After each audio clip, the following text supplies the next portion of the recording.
کیا آپ نے کبھی محسوس کیا ہے کہ آپ کی دعائیں کسی دیوار سے ٹکرا رہی ہیں؟ تو آج ہم ایک ایسی کہانی میں غوطہ لگانے جا رہے ہیں جو ہمیں یہ دکھاتی ہے کہ خدا سے منہ موڑنے اور غلط جگہوں پر جواب تلاش کرنے کے کتنے تباہ کن نتائج ہو سکتے ہیں۔ ہم ساؤل کے زندگی کے آخری ابواب کا جائزہ لے رہے ہیں، جیسا کہ 1 سموئیل 28، 31، 1 تواریخ 10 اور 2 سموئیل 1 میں درج ہے، جہاں ہم اسرائیل کے پہلے بادشاہ کے المناک زوال کا مشاہدہ کرتے ہیں۔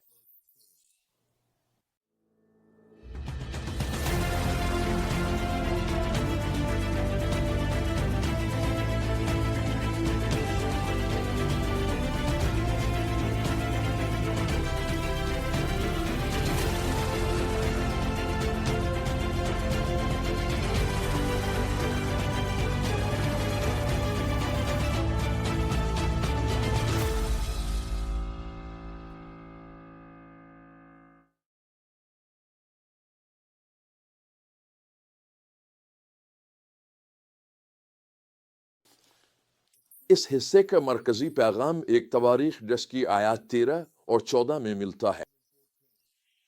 ساؤل اس لیے مرا کیونکہ وہ خداوند کا وفادار نہ رہا اور اس کے کلام پر عمل نہ کیا، بلکہ رہنمائی کے لیے ایک جنوتی عورت سے مشورہ کیا اور خداوند سے رجوع نہ کیا۔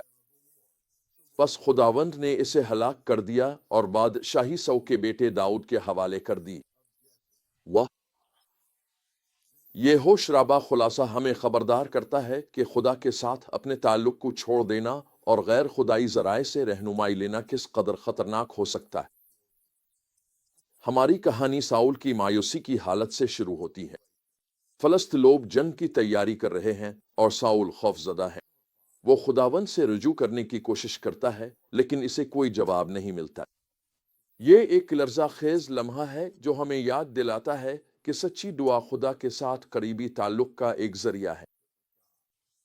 ساؤل نے بہت پہلے ہی وہ قربت کھو دی تھی، اور اب اپنی ضرورت کے وقت اسے محسوس ہوتا ہے کہ اس کی دعائیں بے اثر ہو چکی ہیں۔ مایوسی میں ساؤل اسی عمل کی طرف رجوع کرتا ہے جسے اس نے پہلے خود ممنوع قرار دیا تھا۔ وہ ایک عاملہ کو تلاش کرتا ہے۔ یہ فیصلہ ظاہر کرتا ہے کہ ساؤل خدا کی راہوں سے کس قدر دور جا چکا ہے۔ اندور کا منظر پراسرار اور بے چینی پیدا کرنے والا ہے، چاہے وہ واقعی ساؤل کی روح تھی یا شیطانی فریب۔ جو پیغام دیا گیا وہ بالکل واضح اور تباہ کن تھا۔ ساؤل اور اس کے بیٹے اگلے دن کی جنگ میں مارے جائیں گے۔ یہ ملاقات ساؤل کو جسمانی اور جذباتی طور پر نڈھال کر دیتی ہے۔ جو بادشاہ کبھی طاقتور تھا، اب ایک کانپتے اور کمزور شخص میں بدل چکا ہے۔ یہی ہوتا ہے جب ہم مسلسل خدا سے منہ موڑتے ہیں اور اپنی سمجھ پر بھروسہ کرتے ہیں یا غیر الہی ذرائع سے رہنمائی حاصل کرتے ہیں۔ جنگ بالکل ویسے ہی ہوتی ہے جیسے پیش گوئی کی گئی تھی۔ ساؤل کے بیٹے، جن میں آوناتن بھی شامل ہے، مارے جاتے ہیں۔ خود ساؤل شدید زخمی ہو جاتا ہے اور فلسطینیوں کے ہاتھوں پکڑے جانے اور بے حرمتی کے خوف سے اپنی ہی تلوار پر گر کر جان دے دیتا ہے۔ یہ ایک افسوسناک انجام ہے اس شخص کے لیے جس نے اپنی بادشاہت بڑی امیدوں کے ساتھ شروع کی تھی۔ ساؤل کی موت کے بعد کے حالات بھی اتنے ہی ہوش رابہ ہیں۔ فلسطینی اس کے جسم کی بے حرمتی کرتے ہیں اور آپشنلاد کے لوگ اپنی جانوں کو خطرے میں ڈال کر اس کی لاش واپس لا کر دفن کرتے ہیں۔ یہ اس باعزت تدفین سے بہت مختلف ہے جو ایک بادشاہ کو ملنی چاہیے۔ اس کے برعکس ہم دیکھتے ہیں کہ ساؤل اور آوناتن کی موت کی خبر پر داؤد کا رد عمل کیا ہوتا ہے۔ ساؤل کے ہاتھوں برسوں تک ستائے جانے کے باوجود داؤد سچے غم اور عزت کے ساتھ جواب دیتا ہے۔ ساؤل اور یونتن کے لیے اس کا نوحہ ایک خوبصورت نظم میں ملتا ہے جو ان کی بہادری اور یونتن کی دوستی کو بیان کرتا ہے۔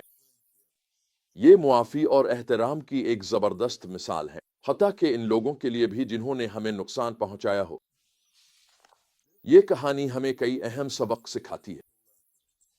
سب سے پہلے یہ ہمیں خدا کے ساتھ اپنی قربت کو قائم رکھنے کی اہمیت دکھاتی ہے۔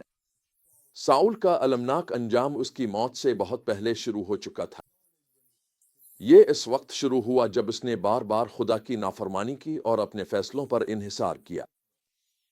یہ آہستہ آہستہ دوری اسے اس مقام تک لے گئی جہاں اپنی سب سے بڑی ضرورت کے وقت وہ تنہا رہ گیا، خدا کی رہنمائی سے محروم۔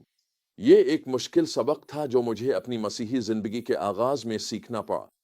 مسیحی بننے کے فوراً بعد میں نے ایک امتحان میں نقل کی۔ مجھے معلوم تھا کہ جو میں نے کیا وہ غلط تھا، لیکن میں نے اپنے عمل کو جواز دینے کی کوشش کی۔ جب میں اگلی صبح خدا کے ساتھ تنہائی میں وقت گزارنے بیٹھا تو ایسا لگا جیسے آسمان بند ہو گئے ہوں۔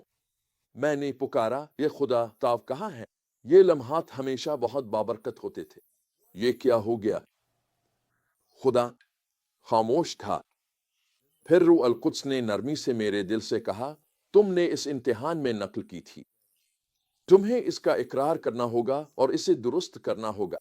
میں نے اعتراض کیا، اے خدا، مجھے اسکول سے نکال دیا جائے گا۔ پھر ایک اور خاموشی چھا گئی۔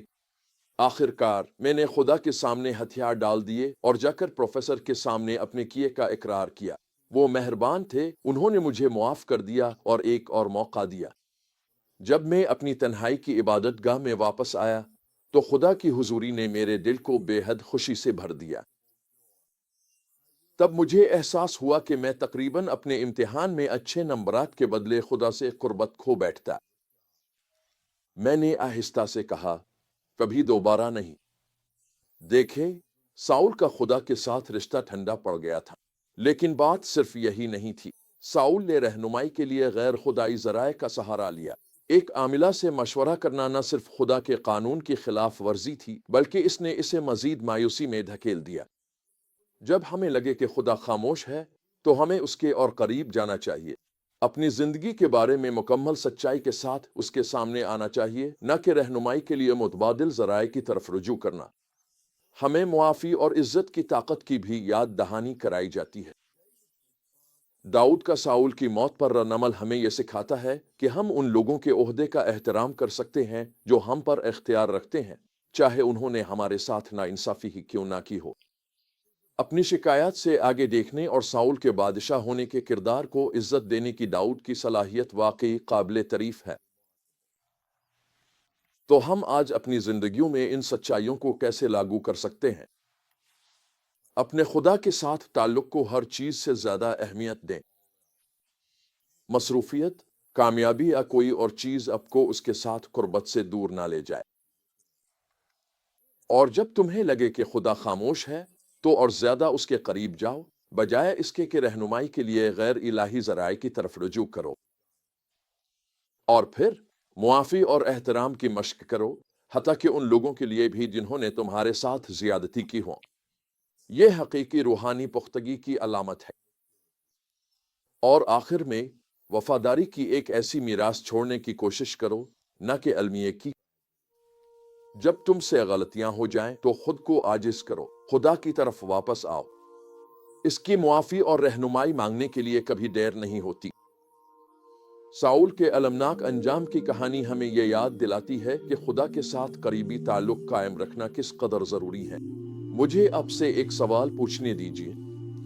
کیا آپ کی زندگی میں ایسے پہلو ہیں جہاں آپ خدا سے دور ہو رہے ہیں یا غلط ذرائع سے رہنمائی حاصل کر رہے ہیں؟ اس کی طرف واپس پلٹی، ساؤل کی غلطیوں سے سبق سیکھیں اور ایسا دل پیدا کریں جو عاجز ہو اور خدا کے ساتھ قریبی تعلق میں رہے۔